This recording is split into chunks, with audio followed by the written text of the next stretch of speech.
বন্ধুরা আসসালামু আলাইকুম। আপনারা কেমন আছেন? আশা করি আপনারা ভালোই আছেন। আলহামদুলিল্লাহ আমিও ভালো আছি। আজকে নিয়েছি দেখুন মূলা শাক। আর এই মূলা শাক এই সিজনে যে পাওয়া যায় এটাই অনেক। আর এই মূলা শাকের ভাজা খেতে কিন্তু অনেক ভালো লাগে। তাই আজকে আমি একটু অন্যভাবে রান্না করব। বন্ধুরা ভিডিওটা প্রথম থেকে শেষ পর্যন্ত দেখবেন।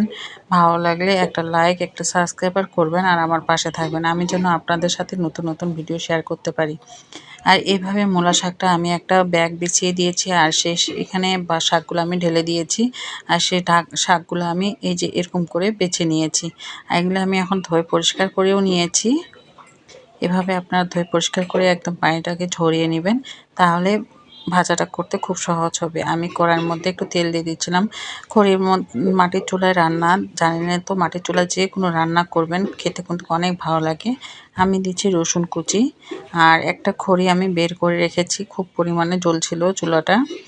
হ্যাঁ, পেঁয়াজ কুচি দিচ্ছি, কাঁচামরিচ দিলাম আর এখানে আমি সব কিছু দিয়ে একবারে এখন পেঁয়াজ মরিচগুলোকে আমি ভালো করে ভেজে নিতে হবে।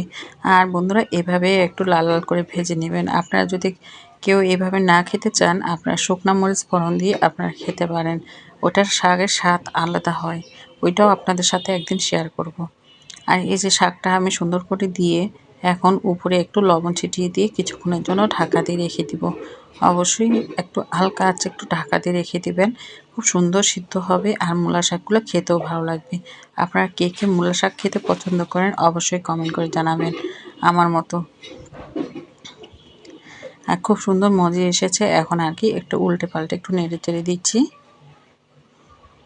আর এই মাটির চুলায় রান্না করতে আমার কিন্তু খুব ভালো লাগে। আমার একবার যদি চুলাটাকে ধরাইতে পারি, মাটির চুলা ধরানো খুব কষ্ট। তাই আমি একবার যখন ধরাইতে পারি তখন কিন্তু এভাবে পরপর রান্না করতে আমার কোনো অসুবিধা হয় না। তখন মনে হয় যে রান্না করেই যাই।